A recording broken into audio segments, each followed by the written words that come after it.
You have all the notes and all the stuff, then I don't need to give you study guides because you have all the content. Let me see. I have this up here right now. I'm only pulling up calendars when relevant dates are coming up. So this is actually not something that's happening yet, but I want to preemptively let you know about it. So down here in Unit 4, which won't begin until the week after next, we have our first grace period due date. And do y'all remember what I said the grace period is?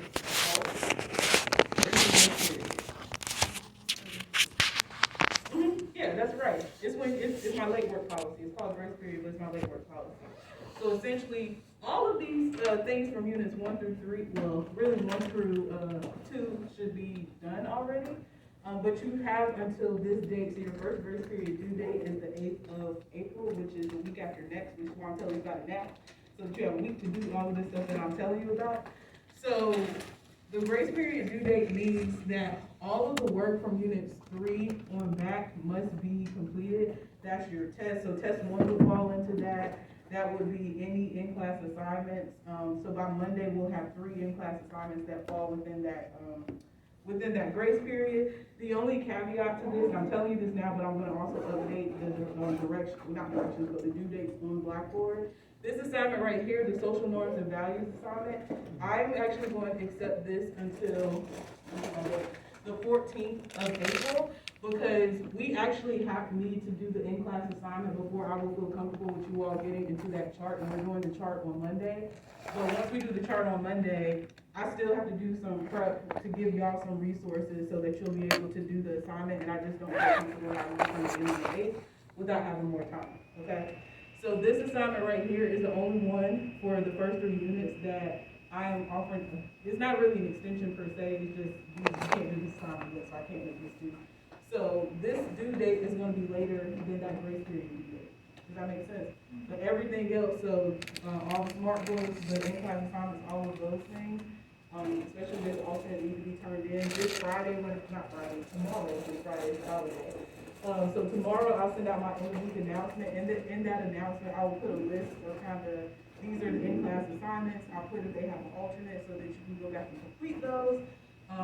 And I will put the comment about this particular assignment having an extended due date. But I'm not going to list all the assignments in the units because they are literally there for you.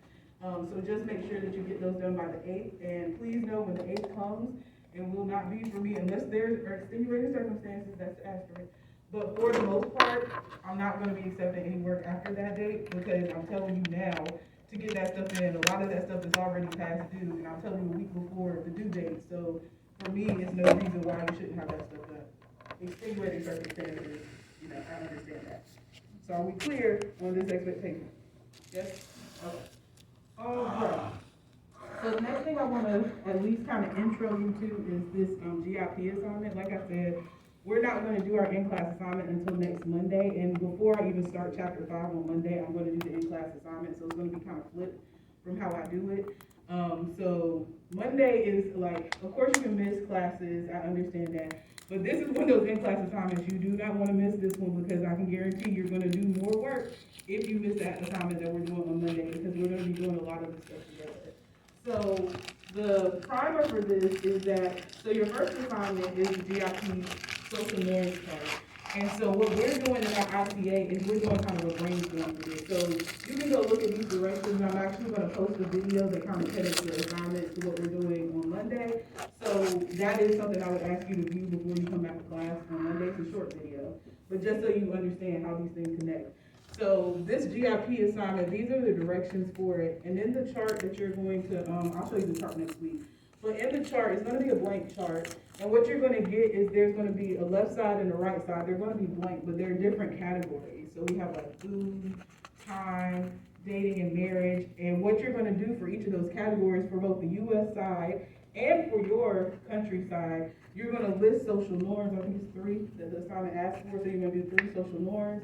And then you're going to have a value that connects to those social norms. Does that make sense? That's why we had the conversation of, do you know what the norm is? Do you know what the value is? So we're gonna do a lot of that in class. So when we do our brainstorm, we're actually gonna be working on the US side. And if we do it correctly, then a good part of this side is gonna be done when we get in class. I'm gonna provide you ungraded feedback. So this is one of those assignments, it's not really about whether you're right or wrong. You wanna be right because the more right you are, the less work you're gonna have to do. And so when I give this feedback to you, and I put this into a chart, it's a collaborative document. Essentially, what it means is that if you come to class, if you participate in this assignment, you can lift what is in this chart that we're doing next Monday and just copy it into your own. Does that make sense? So we're doing part of the chart in class, which is why I say, please come to class so you can get some of that done. Do you have any questions, comments, or concerns about this right now? Okay. And like I said, I'll post a video on Blackboard tomorrow just for you to watch it before you come to class, because I don't want to spend a lot of time kind of going over this. I'd rather spend time like doing the actual work. But of course I'll take questions for you on Monday. So like I said, Monday. If you come to class after we have started the assignment, I'm really going back and forth on whether I will give you credit for it, because it's also that since it's like group work, I want to make sure that everybody that is here when they're supposed to be is getting, the credit for that. So I'll think about that over the weekend, and I'll let you know on Monday. But we are doing this assignment when class starts. This is not a end of class assignment. So please know that when we start class, I'm gonna do my housekeeping, and then we're gonna do this actual assignment. All right? Okay. So now we can jump into this isn't my favorite chapter, but it's okay. So I told you that every once in a while I'm asking us to build this list. And if we build this list, the list becomes important in class, and we're going to talk about something with it. So the list of social identities, we're going to rebuild that again because quite a few of them are going to be relevant to the conversations we're having in class today. And I think we're up to about 6 or 7. I can't remember all of them. But give me one of those social identities that we have talked about that we know has a hierarchy. Someone sits at the top, someone sits at the bottom, relevant to how you navigate society. Go ahead and throw me one out. Age. What matters now? Gender. Gender.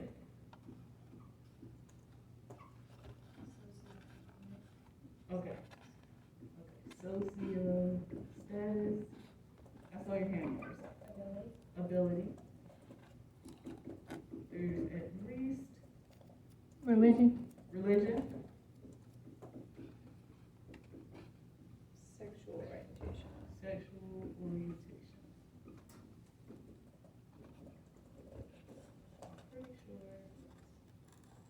Pretty sure. This feels complete, right? Race.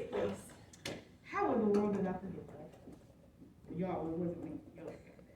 Okay, so age, gender, socioeconomic status, ability, religion, sexual orientation, and race. And we're going to talk about a few of these today.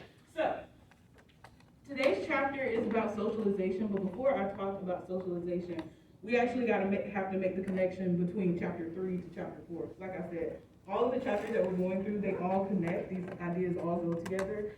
So, what was the last chapter about? What were we talking about? Culture. Culture. We were talking about culture. And what did we say are like things that make up culture? Just name me one. Family traditions. Family traditions, your heritage. What else? Food. Yeah, that's Language. Language, clothing. So we're naming these things that are a part of culture, but what is culture? What is culture? You had to explain it to somebody. Yeah, so it's your way of life based on kind of where you come from and how you're brought up, which brings us to what we're going to be talking about today. So the culture that you have, you are not born with beliefs, values, norms, knowing that wedding, rings mean something. So when we're talking about, actually I'm going to ahead of myself. This chapter is about how we learn culture, essentially. And what we're going to be talking about today is what is socialization, self and socialization. We might not get to this because the conversations tend to run us through, so we might not get to agents of socialization, but I'll at least talk about them in the next class. Of course, I have my nice little trigger warning up here, and I think I said this before, but the more we go through the content in this course, the more trigger warnings there are going to be, because happening, so I just want you to be aware of them. So the first thing I want to talk about is what is socialization, and I'm not going to pop my picture up here yet because it's a discussion point. So this concept of socialization or being socialized, are we familiar with it at all? Okay. Tell me your understanding of socialization, and then I'll tell you what I know about it as far as sociology. Go ahead. That's okay. I think from socialization is where you communicate with other people. You get to know them. You get to ask them personal questions if it's okay to ask them personal questions. Sometimes it's not, and sometimes it can be, disrespectful to other families. Yeah. And so you trying to make sure you're not saying the wrong concept of what you're trying to say to them. That's a really good micro level description of like kind of engaging with people to learn how you're supposed to engage with them. Go ahead, you want to answer that, Mars? Yeah. From my understanding, it's sort of the ways that we impose values and like norms, I guess they would be, onto like youth. So like I usually think of socialization like in children. So you teach them how they're supposed to behave, what they're supposed to engage with, what's right or wrong, like is writing with your left hand bad? Like is someone automatically writes with their left hand? You socialize them to like no, you can't do that. You have to do it this way. Do you want to teach this class? That was a very great definition. So when we're talking about socialization, because we're going to talk about all of that, because children are very important in this conversation. So usually when I'm talking about socialization, the connection a lot of people start making is like, especially if you have like pets, talking about like socializing dogs. That's what I was thinking. Yeah. I have a puppy that, well, I have a puppy that I have to take to park to pursue that. And what happens if you don't socialize that dog? They get aggressive, scared, have anxiety, don't know how to behave in public. So you can't really integrate them in the public world if they're not socialized, right? Yeah. So it's, we're not dogs, clearly, but the process of socialization, even as we describe it in these different ways, it's very similar. Like, the whole purpose of socialization is, it is a process by which you learn the social order. So dogs are learning a very particular social order when they're being introduced to other human beings, when they're being introduced to other dogs. So it's the process by which we kind of acquire our social identity or learn about it. We learn about culture. We'll talk a little bit about the goals of socialization. It prepares you to essentially navigate the social world that we're essentially living in, because you have to know how it works to understand how to actually navigate it. And the thing about socialization is that, one, socialization is always happening. I'm actually going to build an argument for you all today, and I say argument, but it's really true. But socialization actually begins even before you're born, and I'm going to show you how, even before you get into the world, people already have expectations for you. And when we're talking about socialization, the one thing I tell people about it that I feel like is the hardest thing for people to understand is that you don't have a choice on whether you're socialized. You are always being socialized. You can't really stop it. That's what the agents of socialization are talking about. So there are specific things in society that are influencing your beliefs, your values, what you consider normal, all of those sorts of things. And I know you're going to be familiar with all of them. None of them are new. I'm just telling you that's what they're doing. And we're talking about socialization. Like I said, you don't have control over whether you're being socialized, but you do have control over a part of socialization, which I'm going to talk about. So you don't have control over getting the messages. You do have control over how whether you believe or don't believe those messages, whether you accept them or don't accept them. And like I said, socialization is something that happens like all the time, but we start seeing a lot of it, well, I wouldn't say start seeing it, but you start kind of picking up on it with children when you start looking at what children are learning, because children have very specific developmental milestones. So there are certain things that you have to teach them at certain ages so that they'll stick with them for a while. So I'm going to show you an example of socialization that I know most of us have probably gotten. And then we're going to have a conversation about what that looks like on a broader scale, okay? So socialization I want to talk about is the Pledge of Allegiance. So before we get to this picture, how many people in here know the Pledge of Allegiance? All right. So now that I know that most of you already know, that means you learned it from somewhere, right? So let's talk about that learning from somewhere. How old were you when you learned the Pledge of Allegiance? At least in kindergarten. So kindergarten. I can't spell that word, so I'm just with K. So K for kindergarten.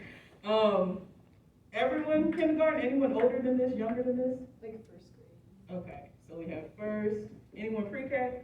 Elementary. Okay, so for most people, I'm sorry, y'all, my words, elementary. So for most people, we're going to say somewhere between kindergarten, maybe second grade, learning the Pledge of Allegiance. So if we have all learned the Pledge of Allegiance, that should give you some, and we don't all know each other, that should give you some indication that there's a reason why we're teaching kids this at that early of an age, right? So let me ask you all, why do you think we are teaching children the Pledge of Allegiance in pre-K through second grade? What is the purpose of that? Go ahead, Laura. To kind of like instill in the kids a level of like, I want to say the word allegiance, but it's literally Yeah. like a level of like allegiance and like Two. unwavering support to the nation. Yeah. And what do we call that? Do we know what we call that? Nationalism. Nationalism? Patriotism. Patriotism.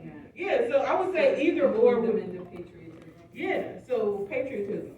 So when you were learning the Pledge of Allegiance, let's go back to this learning. When you were learning the Pledge of Allegiance at kindergarten, pre-K to second grade, when you were taught the Pledge of Allegiance, did anyone tell you why you were learning it, or was it just something you need to learn this? They may have, I don't remember. Yeah, I'm pretty sure we're not having comprehensive conversations about the context of the Pledge of Allegiance with 5 years old, with 5-year-olds. Yeah, go ahead.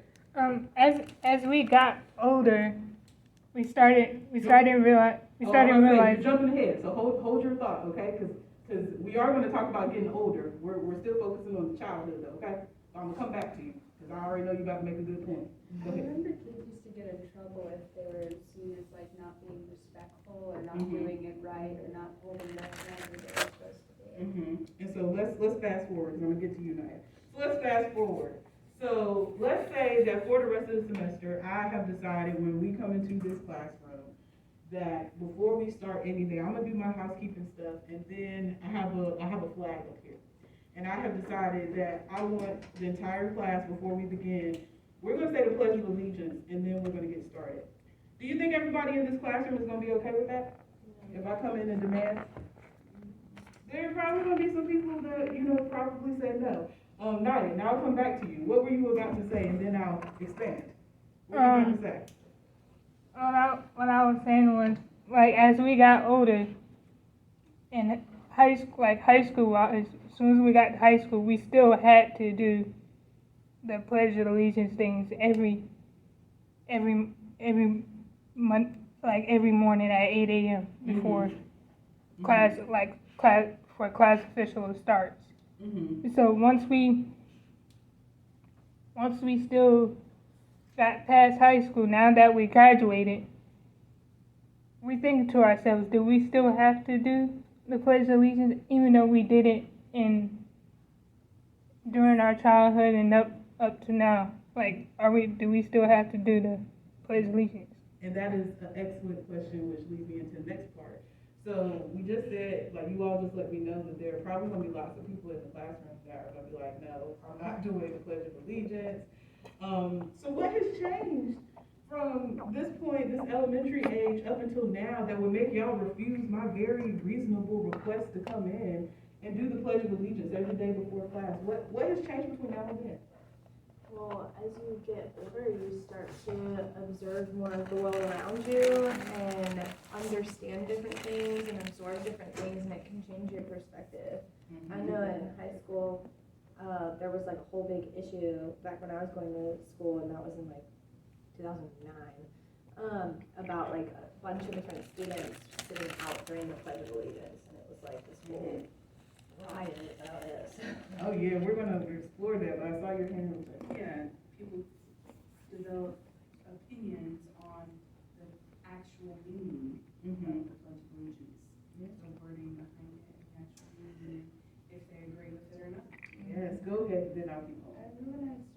started hearing about like other countries like Canada and the UK, we're starting to be like, it's so weird that America does this like thing where they pledge allegiance, and you have the children pledge allegiance, and then like comparing it to more dictatorial, like, that's not the word. Authoritarian. Authoritarian Oh, yeah, nations you're who also do that. That's sort of the made me, like, kind of like, I was like, it is really weird that we would begin with a pledge of our allegiance to a nation. I'm gonna ask y'all some more questions, but I can't wait to pop up this next picture based on what you just said. But go ahead, Laura, and then I'll keep going. I think the thing that the people in school were upset about was like non-religious or what's the word? It starts with an A. Agnostic. Yeah, agnostic individuals being like upset about being forced to talk about one nation under God. 'Cause it's like, well, church, state, yeah. Yeah, and so no one's ever brought that up, but that is such a great point. And I'll add in some other people because you're right, religion might play a part in it. But now let's talk about like what we have learned from kindergarten up until now about these wonderful United States of America. Wonderful. Very, yeah, quotations. If you ever see me do this, it doesn't really mean what I'm saying. So what groups in the United States, social groups, might not necessarily, once they have learned more about the history of this wonderful country, not necessarily feel like they want to pledge their allegiance to the United States? What's a group based on the history? Black people. Indigenous people. Who else? The queer community. Queer community. Who else? Women. Immigrants. Religious minorities.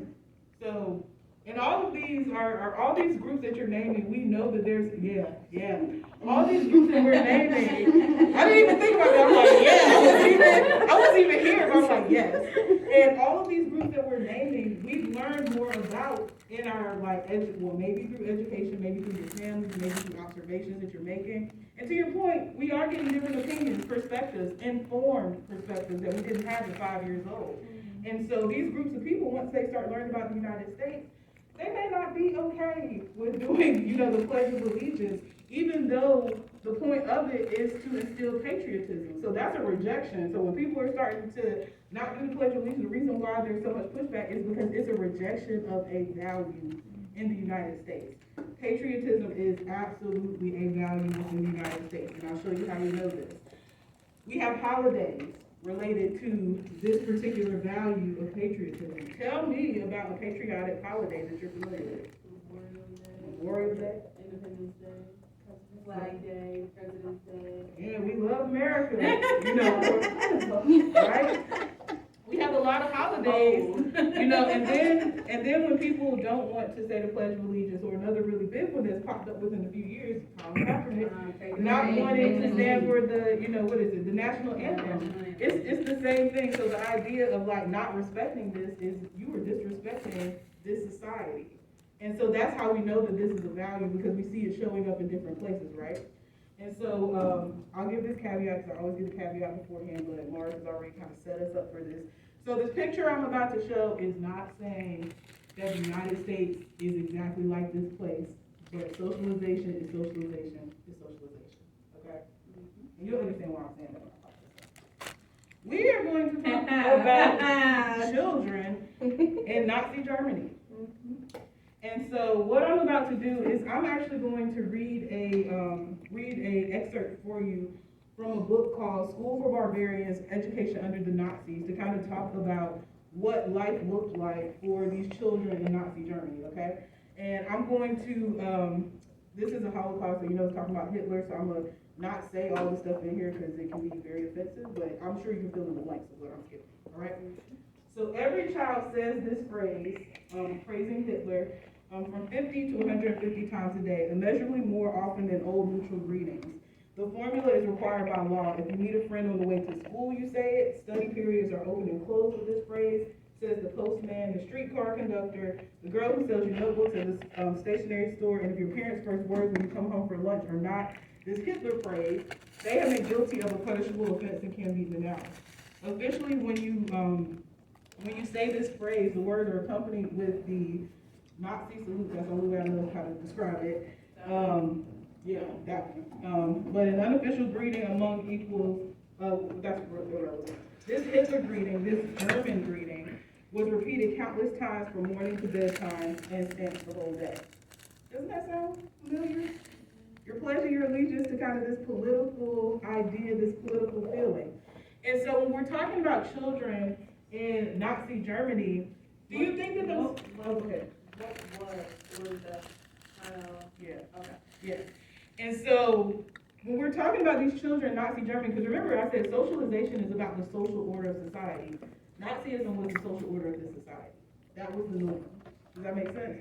So children were growing up in a quote unquote normal time for them. Go ahead. I went to double check this because it was something that I thought I had heard. Mm-hmm. We used to do the palm-out salute for the Pledge of Allegiance pre-World War II that switched to the hand over the heart. So it used to be the salute that we would use. Yeah, so what I would say about that is like that is actually very unsurprising because we're also going to talk a little bit later about the aftermath of Nazi Germany. But yeah, the United States didn't. There's a conversation to be had about how the United States relationship with Nazi Germany, because I know we learn about it as a bad thing, but when you pay attention to like the relationships between different countries and the people after the Holocaust happened and how different countries like treated them, the United States gave a lot of these people like positions in the government, Nazis. So what history is telling us is different than what is the reality that actually happened. Does that make sense? Definitely don't tell the truth. Oh, Those absolutely. books and school. And we're gonna have a conversation about, and we're gonna have a conversation about that a little bit later. So when we're talking about these children in Nazi Germany, do you think those children understood what the praising of Hitler meant at 5 years old? Probably not. And so when they got older, you know, they look back and maybe they learned some more information. All those children are not necessarily going to have the same feeling about you know, participating in this. Like you see your picture and then you really learn about what happened during Nazi Germany. Might feel a little bit different. And that's the same instance with the United States. For some people, it's hard to say, I love this country, because if you know the history of this country, and especially if you belong to a group where these historical atrocities have happened to people that look like you, then you're probably not going to have that really strong feeling of patriotism, right? And so even the history within the society becomes a part of us understanding what is actually happening, right? All right. So I'm going to pop all of these up here. So when we're talking about socialization, again, like we are learning the social order, but there are very specific things that socialization does for us. So one of them would be learning how to behave properly. And so up here I have a cartoon. We have white children. Their parents are talking to them about the birds and the bees. And then we have black children on the other side that are their parents are having conversations with them about the criminal justice system. Mm-hmm. And so this is the example I have of how to behave properly in this society. And this is a part of socialization. So why have I presented you with this picture of these two different races of children having markedly different conversations with their parents about the United States? Why are white children and black children having different conversations about how to behave? Because they're going to be treated differently. They need to know they have different experiences that they are going to have to deal with. And they need to be prepared for that. Yeah. Do we have a racial inequality issue within the criminal justice system? Oh, yes. Absolutely. And when we're talking about this, how to behave properly, what this really becomes is that, you know, we talk about the people that sit at the top, but this is really a conversation about the people that sit on the bottom. Because if you sit at the top, society has already been built to make it comfortable for you. And when you sit on the bottom, part of your ability to navigate society is you have to understand how it works.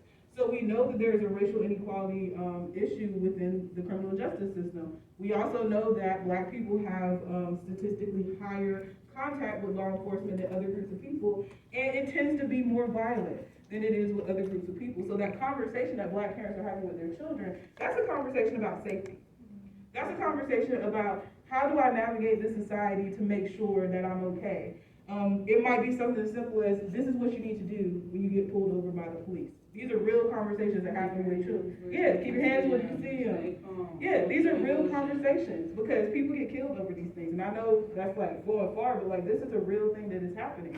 And so the more marginalized you are, the more you have to know about the society because it can harm you. If you were marginalized in that society, there's some level of violence that you might experience if you don't know how to navigate it, and even if you do, you still might experience that violence. And this right here is talking about race, but we don't even have to really talk about race because we can also talk about gender. Because if you don't belong to a dominant gender, there are certain behaviors that you know that you probably can't engage in like other people. So, maybe running at night, you don't feel safe doing that. You go to the bathroom with a group of people because you don't feel safe being left by yourself. There are very specific things that people kind of have to do in order. So I know it says behave properly, but I think a better word would be safely. How to behave safely within society. And again, that really depends on the social identities that you have, because how you are socialized into society is also dependent on the body that you're born into. So if you were born with a disability, you're absolutely navigating the society in a different way because the society is built for people that are able-bodied and neurotypical. And so there are certain things that if you are not neurodivergent or disabled or physically disabled, you're not going to have to think about because you don't have to worry about it. Does that make sense? So that conversation about privilege, I don't necessarily use privilege, but the conversation about power is sometimes you get to navigate the world without even worrying about things that other people have to think about for their safety, and that's a part of power. And like I said, you can sit in different places kind of up here as well. Cultivating shared sources of meaning and value. That's kind of what we were talking about with the Pledge of Allegiance, because that idea of patriotism, we're teaching that to children because we want them to understand patriotism is a value within our society. And the punishment that people receive for not wanting to do the Pledge of Allegiance, saying negative things about the United States, kneeling for the flag, that's an indication of us, of that value, because the idea is if you're not patriotic, that's bad. Remember what we said about the criteria? The patriotism is a criteria, because that's informing the social norm. So again, if you don't do the Pledge of Allegiance or say graduation, you go to a graduation, they're doing the national anthem, people are sitting down, that's disrespect. How dare you disrespect the flag? And that's telling you about how our society actually views that particular behavior, or rather that value. Does that make sense? Oh, well, I'll talk about this, I'll get to internalization in a second. The last thing I want to talk about, and I won't spend too much time on this, is also our beauty standards are built into the ways that we're socialized as well. Because, and this is, I'm going to add another thing to here right now. And so when we're talking about beauty standards, like the idea that beauty is subjective is more of a statement than a reality. Because while beauty is like kind of individually subjective, it is also institutional what is considered beautiful. Like people that are models, people that are, actors, those sorts of things, they tend to have certain things about them that they tend to share. And I'm going to do a very simple Google search for you all, just so we can see how, again, technology is a reflection of the people that are creating it in the society that we live in. So I'm going to do a random Google search, Google image search for the concept, the idea of beautiful women. What sorts of features do you think we're going to see on these women when I say beautiful women? What sorts of things do you think the people in these pictures are going to show up in the Google search? Long, voluptuous hair. Long hair. Skinny. Skinny. They're probably gonna be like dressing in a more feminine way, wearing makeup. Feminine. Not disabled. Dress.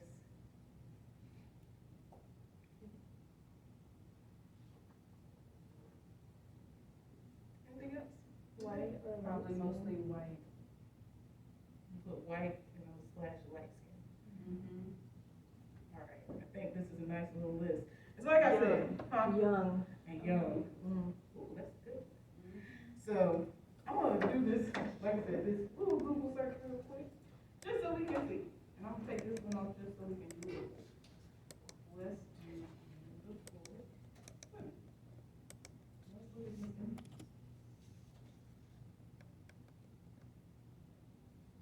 So which of these do we see being represented? I'm gonna check off the ones that we see a majority of the people having.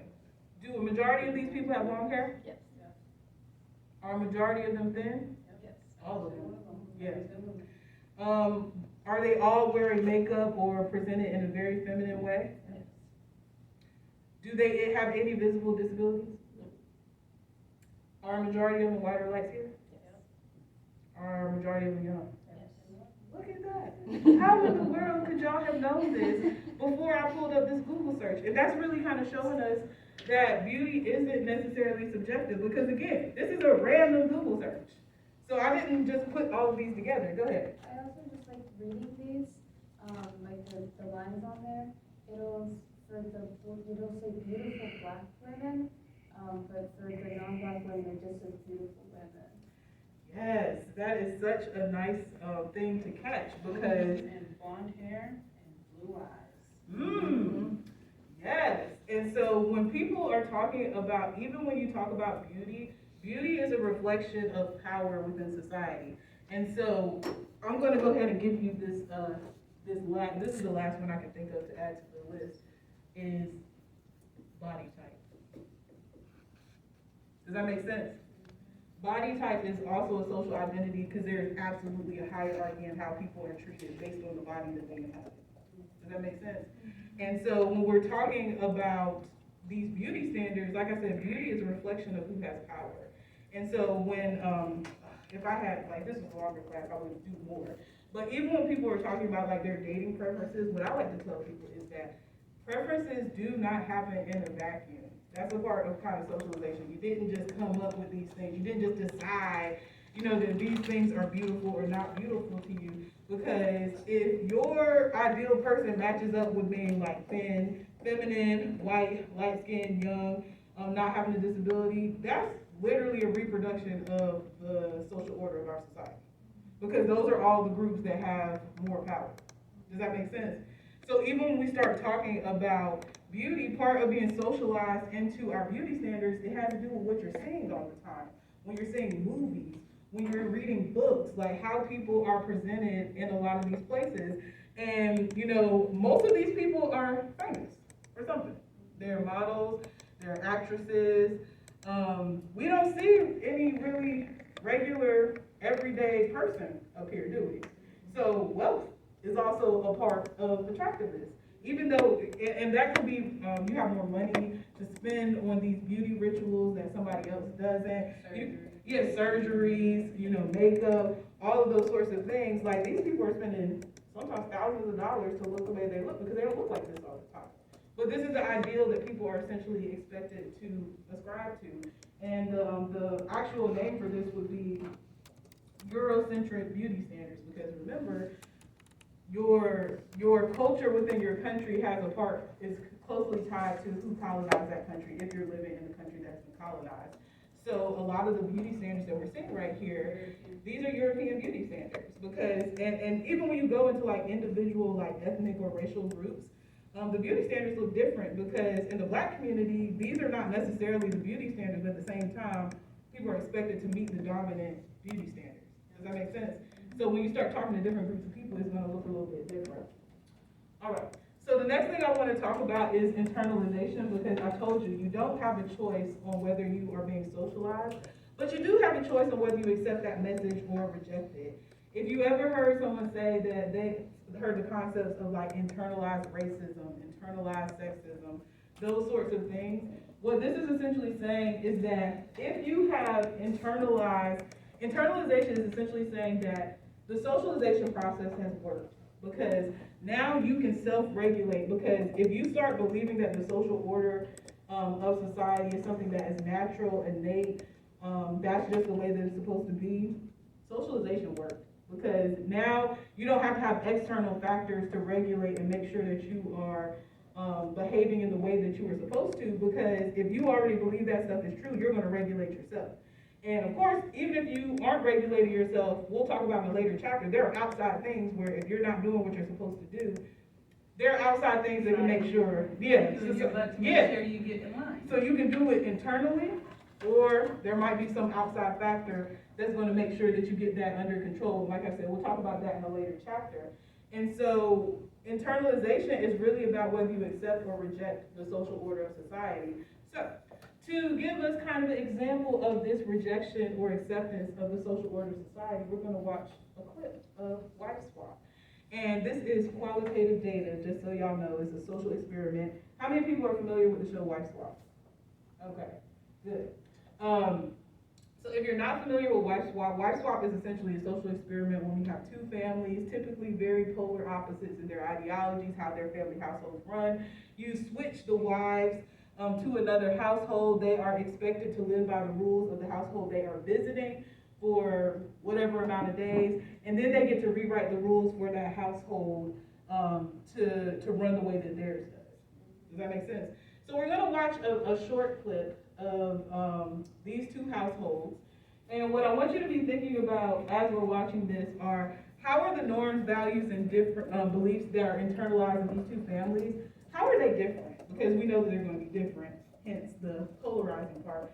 So I wanna know how they are different, and then I wanna have a conversation about how this connects to kind of the larger social structure of society, okay? Naiya, do you mind turning off the other light just so let me mute this real quick so I want you to see the type of thing there. So really.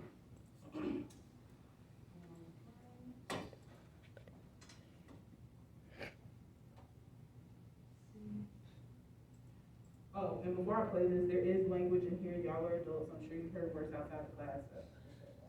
That word too. Yeah. The wives have no idea where they're going or who they'll be living with. It's nerve-wracking because Tombstone is a unique individual. It takes a special woman to tolerate him. There's a washer back there in the backyard. I see trailer homes. What the heck? Oh boy. Before they meet their new families, Carrie and Kiera have a chance to look around their new homes. I see the motorcycle. Okay. This is definitely not heel friendly. Two kids might be too big to take in there. I see some rusty weights, which means they probably don't work out. Oh, workout stuff. No idea what this is or what it's used for. Stinks in here. Definitely love motorcycles. I'm nervous that he will be the stereotypical biker thug. Dirty dishes in the sink. I want to do them so bad. Bring the dishes. That is a woman's place. What? Oh no. Are these cigarettes in the freezer? They got tons of ramen noodles. No. I see some spinach, cheese, 100% vegan cheese. Vegan. Oh no, they don't eat meat? Carrie and Kiera have each written a manual to guide the new wife with the running of their home. My husband KP and I are high school sweethearts. Oh, my biker husband Tombstone is the love of my life, and I am his ride or die biker bitch. So I ride bitch on Tombstones. What does that mean? What does I ride bitch on Tombstone mean? I am a singer, dancer, fitness guru, and influencer. Luckily, KP is not only my husband, but my manager, but I'm the boss. I believe in old-fashioned family values. Women need to be seen and not heard. There is a pussification of America. Men don't know how to be men anymore. Oh boy. Don't get me or Tombstone started at stay-at-home dads. Excuse me, my husband is a stay-at-home dad, and he's definitely a man, okay? There's no pussification in my house. KP and I basically share chores in the household. So, king of the house cleans his home. I think the king of the house should be able to enjoy his home, not clean it. Tombstone not gonna bury me. He needs to tell me what he wants on his tombstone. He playing with me. He playing with me. I'm gonna be burying Tombstone for sure. It's now time for the wives to meet their new husbands and families. Hey, Hi, Kiera. I'm Tombstone. Nice to meet you. Nice Hi. to meet you as well. I'm gonna have a seat. First, coming into my castle, my throne, and of course, you gotta live our way first, right?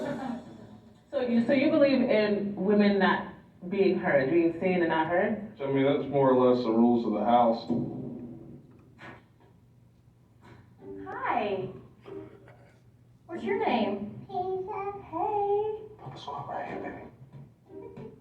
you're big on the whole helping with the children. Oh yeah, every day. I am the main child care Oh, okay. and house cleaner and person in the kitchen because that is a woman's place. No. What's your favorite food? Yeah, I saw that. And you're not vegan. I've only been vegan since February. And what was your deciding factor? My wife asked me to. His wife asked him to. So you don't do any chores? No, You don't cook or clean or, no, and you don't eat healthy at all? no. I'm vegan. Did you know that? When Kiara says that she's a vegan, it scares me. Would you be willing to try healthy food? People over the years, they've tried to change me. Nobody's been able to change me yet. Good luck. How many of you have seen this episode who have seen Wife Swap? Okay. Oh, that's the first time. Usually nobody's seen this. Some of my other guys saw it as well. So let's have a conversation about this. I'm not gonna turn mics on because I also want to show you a clip of like the follow-up because I think you will be pleasantly surprised at how this kind of ends up. So let's talk about these two families really quick. So it's very clear they have different expectations on how a family runs, right?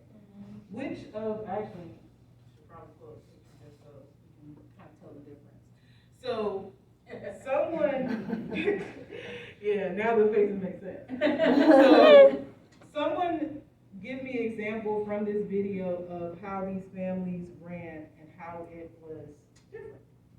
How are these two families different and how they run their household? Give me one example, Naiya.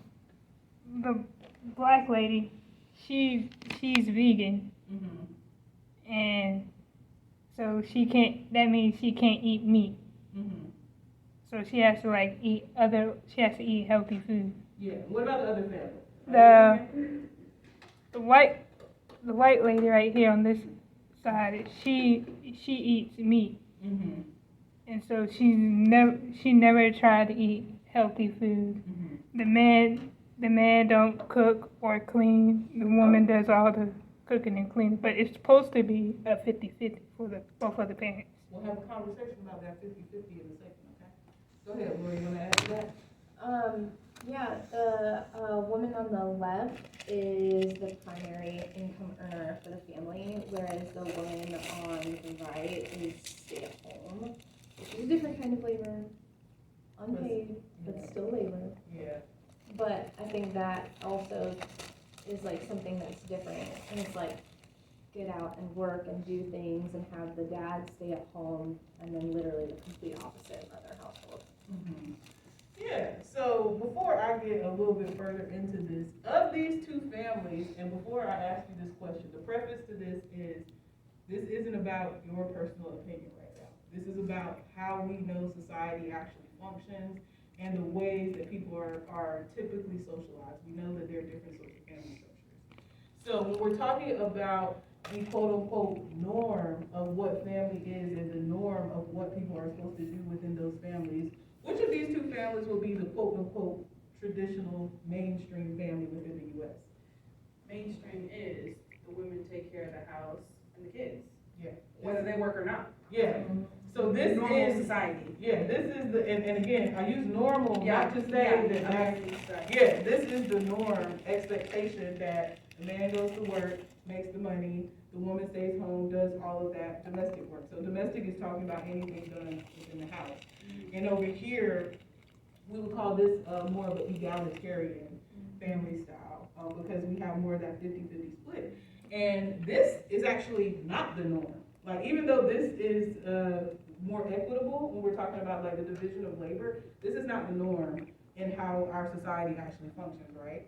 And so I'm showing you this because this is like a micro level of like socialization, because each of these families essentially feel like this is how you should run a family. My way is the right way. And what I usually say is that, because of course I lean more towards one or the other, but at the end of the day, the reality is that people can run their families the way that they would like, with no harm. You know, we have no harm in it. But people are allowed to hold the roles that they actually want to. The issue becomes when you say that you are expected to behave only this way.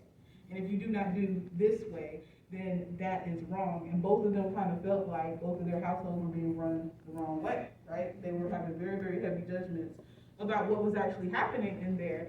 And I would say, like, especially if you're watching this, like, I'm sure that there's probably a family that resonates with you more, but this is also a part of socialization because you're socialized within your family. That's actually one of the first places that you're socialized, usually into gender roles. That's what your family is responsible for, teaching you about how gender is supposed to be enacted. And when we're talking about these particular gender roles, it's clear that somewhere along this line, she did not internalize the social order of the U.S., and this person did. Does that make sense? So this is someone who internalized it. This is someone who didn't necessarily internalize it. And when we're having this conversation about kind of internalizing, especially when we're talking about like the social order, just because something is the social order doesn't necessarily mean it's like right. Yes, it does not mean that it's right. It does not mean it's the best, because there are other forms of like being able to behave. So even when we're talking about a family, what I usually will tell people is that when you are raised in your family, what generally happens is, like I said, you're being socialized in your family. But one of two things that's going to happen once you are able to like leave the family nest is, one, you're going to see how your family ran, and you're going to be like, absolutely not. That is not for me. Or you're going to see it and be like, well, actually, I like this. This makes sense for me. So you're either going to reject or accept your family's socialization. Does that make sense? Because sometimes your parents are doing things, or whoever that guardian is for you, that you're just like, I'm not okay with that. But you can't have it, you don't really have any rights right then, because guess what? You're a child. So you don't really get any say-so. So once you get your individual rights, now you get to decide on the behaviors that you're actually going to engage in. Does that make sense? All right. And I'll show you this last clip before I move on, just because I want you to see how this actually kind of ended. All right. And I couldn't find anything but TikTok, so y'all just have to deal with it. Okay. Their experiences before returning home. I don't believe that a man should cook or clean. We've been together 8.5 years. I've never tasted his cooking. That's interesting. And They helped me in the kitchen. yeah, we helped. I'm gonna strong arm this one, but it's the best meal I've ever eaten. Ever. That stuff is good. I genuinely like this meal, so it is like way higher than it would be. Thank you. Go ahead and I already had some. you It's had amazing. some of this? Yes. It's good. Amazing. I also saw where you said that women should be seen and not heard. Yo, what's he talking about? I'm thinking this is a childish, chauvinistic dude. I was like, no, he's not the problem. I said, Carrie's the problem. It's time for me to be. The wives and husband. It's not there, but I can fill in the blanks for you, because the idea was that he was the one that was pushing all of these ideas. But if you listen to when she asked him this idea of women are to be seen and not heard, he didn't say, yes, I agree with that. Did you recall what he said? What did he say? I don't remember word for word exactly. He was basically like, those are more or less the rules of the house. Yeah. He didn't say I agree. He said those are the rules of the house. And so it actually was the wife that was imparting those traditional roles and expecting him to engage in that behavior. So it wasn't him. The type of house that she came from. Yes. Yes. So, I could have. Rewind. Yeah. So I want to show y'all that now before I go into the next part. But that's a really micro level way of kind of looking at socialization and the rejection or internalizing of Black conscious ideas and values. So next thing I want to talk about is a collective memory, and I enjoy this one just because this is going to age some of us, but it's okay because I want to hear from those of us that are a little bit more seasoned in the world. So a collective memory, this is one of the easiest definitions that you're going to get, is essentially a memory that a group of people share. And you can also think about it as, what do you know about history? Because what you're learning about history is a collective memory, because you don't have firsthand experience. So to talk about collective memories and how they're a part of our socialization process, I want to talk about 9/11. How many people here were, a caveat to this question is, well, I'll give you the question and I'll give you the caveat. So I want to know how many people here were alive for 9/11, and by alive, I mean you were at least 5 years old and you can really remember what was happening. Okay, so, all right, so a couple of y'all. So I'm gonna ask y'all questions about 9/11, since you are gonna have some firsthand knowledge. How many people in here are familiar with 9/11? Okay, so even if you weren't alive, you are familiar with 9/11. So my first question for you would be, where did you learn about 9/11 if you weren't alive for it? I'm not asking what you learned yet, but where did you learn about this? School? TV? Family for anybody? School. Okay, so school, family, TV for most people. So my next question, and I'll take like 1 or 2 people to answer this. I want to know what you know about 9/11. Caveat to this is we are not going to use the word terrorist. All right? So what do you know about 9/11? Extremists or just the people? We can use extremists, but I'm purposely not using terrorists, and I'll talk about it in a moment. But when you're talking, so tell me really very quickly, because I want to make sure we get through this, but tell me really quick what you know about 9/11 that you have learned in school. If you were, y'all were there, so we have to okay. I want to hear from the people that weren't there. Go ahead. That morning, there was a plane hit the first tower and then another hit the second one. So we know essentially that the planes hit the towers, the Pentagon, all of that. Yeah. And You give too much the information. field, You give too much. the aircraft that went down in the field out like. Y'all were there. Y'all Sorry. give too much. Y'all give too much. Go ahead. They shut down the plane systems and, we went through extreme loss of life. Both, during the event and then following because of the debris and rescue crews. Okay. So now I want to hear from y'all, the couple of y'all that were remembering this. So give me a very brief synopsis of what you remember about 9/11. I was in social studies class, I was in 8th grade, and they were freaking out. They stopped the class in the middle of class, turned the TVs on, had the news going. It was huge for everybody. Everybody was crying, everyone was freaking out just because they were so terrified because so many things were happening at once. They didn't know what was gonna hit next. That's the main thing that I remember from that day, is just being terrified because we didn't know where the next one was gonna come from. It just happened, so much happened so fast, unexpectedly, that everybody was freaking out. The next bomber plane was gonna land on your school right where you were at. Yeah.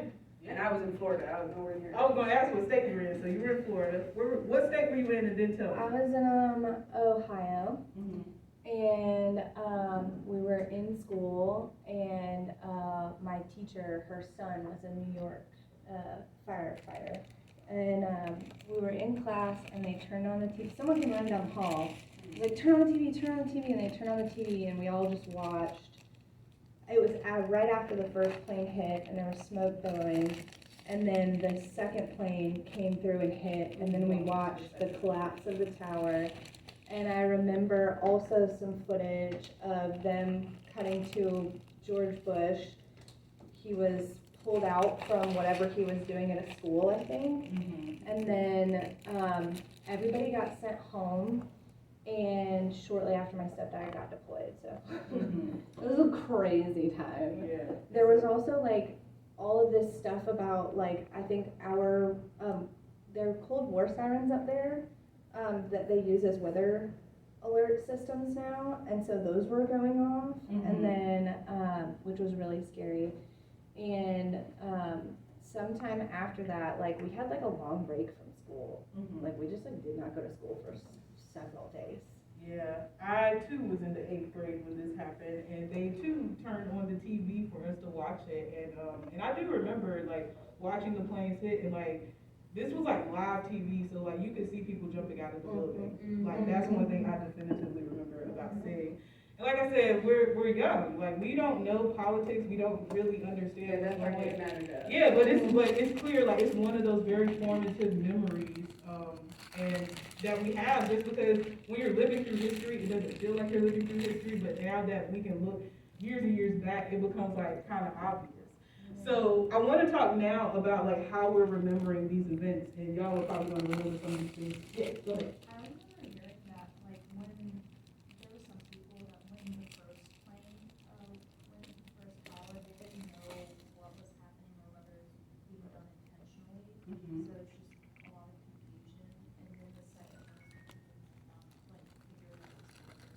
Yeah. Like I said, even if you were working in the building, like nobody expects the plane to like hit their building. So if you hear like a big boom, you're not automatically gonna be like, oh, that's a plane.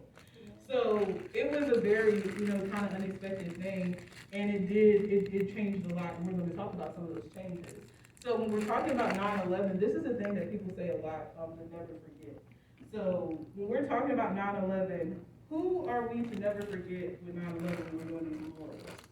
The first responders, First responders, the people in the plane, the people in the towers, So people first, who also passed from exposure to all of the air debris during that time.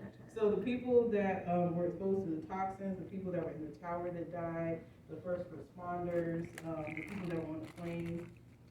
I was gonna say, I think that's who like we're supposed to Yeah. remember, but I often feel like when I see coverage of 9/11, it's not focused on the victims, the people on the planes, or who died. Yeah, I already know you're about to say what I'm about to say, but pause it. Because when we're talking about, no, this is good, because that's how I want people to think about it, because the story always becomes more important when you look at who isn't talked about. Because we're talking about people that had these very direct impacts with 9/11, but those of us who were alive, I'm gonna call y'all in if you remember this, but after 9/11, there was also a shift in how a certain group of people were treated within our society. Who am I talking about? Muslim Americans, yeah. Muslims. I cannot explain to y'all how badly Muslims were treated after 9/11. Not just Muslims, people Just assumed to be God Muslim. forbid they look Yes, it like was, they were Muslims. it was very bad. But that's not what we talk about with 9/11. And part of the reason why I gave that preface of we're not going to use terrorism is because this is a conversation about religion. And I like your term of extremism because that's a better description of talking about what is actually happening. There's definitely a difference between them. Oh, absolutely. And so when we're talking about 9/11, a lot of the conversation, so things that came out of 9/11, TSA, Yeah. Patriot Act, Islamophobia has become very socially accepted because if you watch the news right now, they're talking about something happening in the Middle East. Do you ever hear the term terrorism used to describe things that are, yeah. And so what I would say about that is that's a part of like the socialization because this is about scapegoating. We had one event happen in the U.S. and we used that one event to, and not that Muslims were treated that great in the United States anyway, but 9/11 really changed it for a lot of people.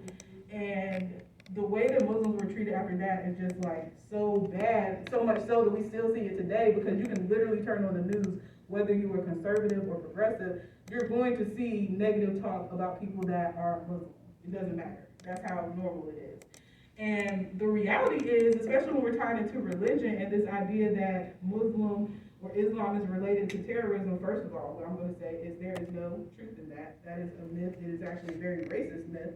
And not only that, the irony is that, do we know what religion actually has the most instances of extremism, domestic terrorism in the U.S.? Christianity. But we don't hear Christians being talked about as terrorists, right? Because historically, if you know anything about the United States, you know the KKK and Christians are like this. It is a very white supremacist kind of vision within our society, especially when you're talking about this version of Christianity within the United States, because it is a version. And so when we're talking about these collective memories, this is also how we remember history.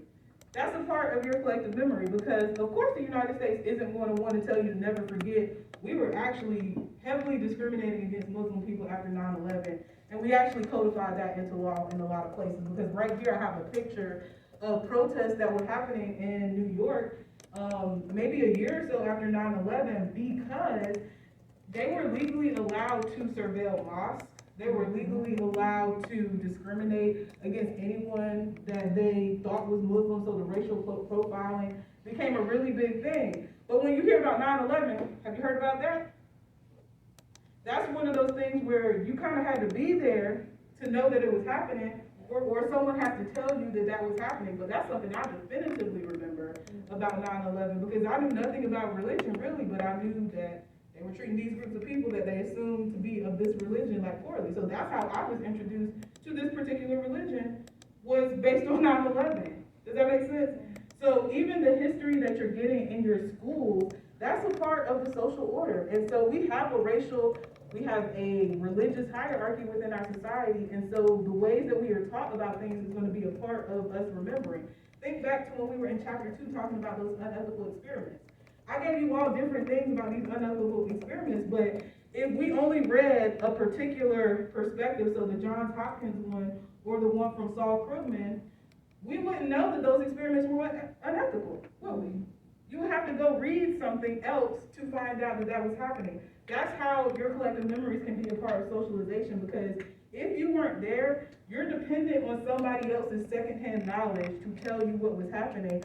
And if they leave certain things out, that can formulate a perspective that is not necessarily true. Does that make sense?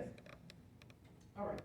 So the last thing we are going to talk about today is going to be the stages of self. So self and socialization. So this is a little bit of psychology right now. So this is George Herbert Mead. He is a social psychologist.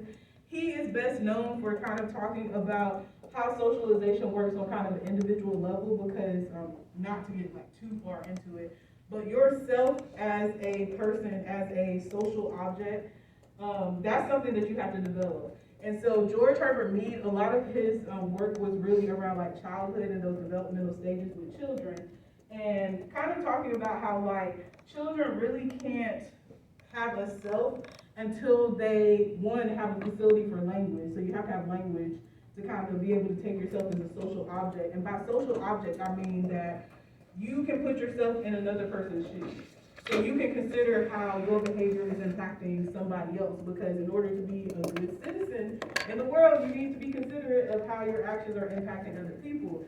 And you know, when babies are born, they don't really care about how they're impacting your life. Do they care that you're tired? No. They care that they're hungry. They care they have to go to the bathroom. Like, they care that they just don't know what to do with their bodies. They don't care about anything.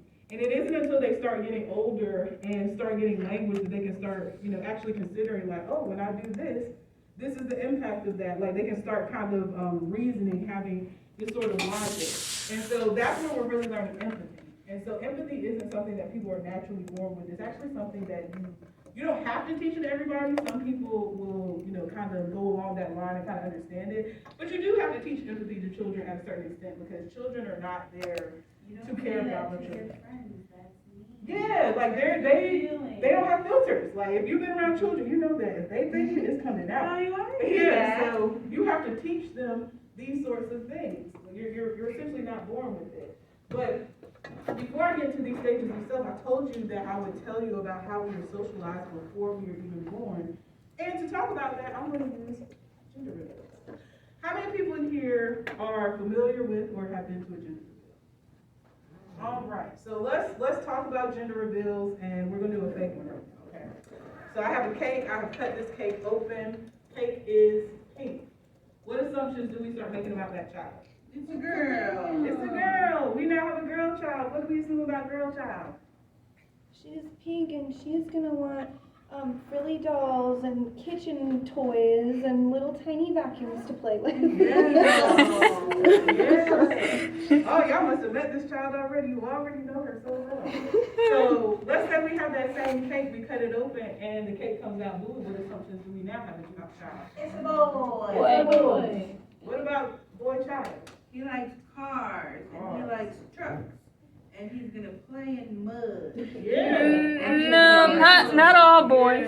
Yeah, it isn't not all boys, but let's have a conversation about this as well. What do we know about that child at this gender reveal that we definitively know about? That it is a baby. We know it's a baby, but we also know something else about them if we're assuming what their gender is. Yeah, we know their gender. We don't know their gender, we know their what? Sex. We know their sex. We know their sex. And so what do we say that gender is not? Sex, right? So you can't really know the gender. The only thing you really know are what genitals they have. So I like to affectionately call them genital reveals, because you can't really reveal a gender. Go ahead. To be fair, you don't even know that, because the amount of intersex children that exist and that end up having surgery performed on them, yeah, so we really don't know anything. So that's why I asked about when it's cut pink or blue. Those are assumptions that we're starting to have about that actual child, right? And so Another really fun thing about a gender reveal is, think about this. How many of you are familiar with a gender reveal that has revealed the child to be anything other than a boy or a girl? What were they revealed to be?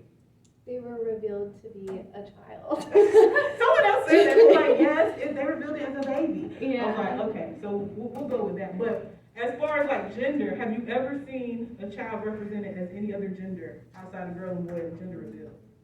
Isn't that interesting? Because we've already had the conversation about how we know that there are other genders outside of men and women, girl and boys. This is a conversation around gender and the gender binary, because remember what I said, socialization is about the social order. If the social order of our society says that they're only men and women, then they can't be revealing children to be anything outside of a boy and girl, because you know what that does? That disrupts the social order. That challenges the social order of our society. So we'll talk about gender reveals more in depth in a later chapter, but gender reveals are reinforcing essentially the social order of our society. And when I say that, you know, that socialization is beforehand, that child has not come into the world. Even if you cut that cake open and it's pink, you do not know that child likes pink. You don't know that child is a girl or a boy because they haven't said anything to you. If I can't do research that says I can look at you and tell what your gender is, how can a parent do that to their child? Does that make sense? And I'm not saying that, of course, you know, parents don't know their children, but the reality is that parents don't choose the gender of their child. Like, you can force your child into a gender, which is a whole separate conversation, but you don't choose the gender of your child. That's a personal thing that they have to choose for themselves. Maybe they do see themselves as a boy. Maybe they do see themselves as a girl. But at a gender reveal, you can't ask them that. You can't have that conversation with them. You really don't know these things. These are all assumptions. Does that make sense? So again, before that child gets here, we assume that it's a girl or a boy. And I think in my other class, another student made a really good point about how, like, even when we're talking about gender reveals, there are people that get upset about the gender that their child is revealed to be. Yeah. Right? Like, that's really a thing. People really get mad about who their child is revealed to be. So even when we're talking about, again, this concept of being socialized kind of throughout your whole life, this is what I mean about saying that you have no choice over it. So if your parents had a gender reveal and revealed your gender, you grow up years later and be like, Mom, Dad, you're wrong, actually. Like, but that's the assumption that they made based on the way that our society is essentially set up. Does that make sense? Okay. I'm actually going to stop here. There's another section to this, but I think that conversation is not enough time for me to have it, so we'll talk about it on Monday. Let me see. If you came in late and didn't get on the roll, please make sure that I can mark you before you leave. We will be doing our in-class assignment next week, so like I said, I'll post a video to kind of prep you all for what we'll be doing in class. And I will bring resources to class for you and post resources for you next week for that in-class assignment. Yeah, that's all I have for you today. I hope you have a nice weekend, because it is a long one.